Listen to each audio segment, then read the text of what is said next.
तो हेलो नमस्ते प्रणाम, मैं आपका भाई सिमोद। आप देख रहे हैं सिमोद ब्लॉग। जैसे कि आप सबको बता दूं कि भैया एक सुबह सुबह सॉन्ग आया है पावर स्टार पवन भैया का DRH रिकॉर्ड से आई है। और ये सॉन्ग हरर गंगे मूवी में से सॉन्ग निकाला गया है। तो उसी का भैया आज देख सकते हैं। अभी हम गोरखपुर में स्थित है।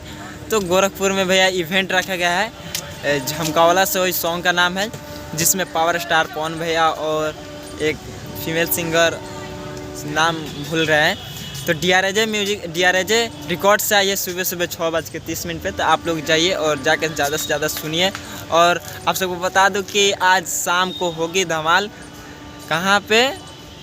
गोरखपुर में। तो आप लोग गोरखपुर से होंगे तो आइए और सॉन्ग का इवेंट में आइए और तबाही मचाइए पावर स्टार पवन भैया के साथ है।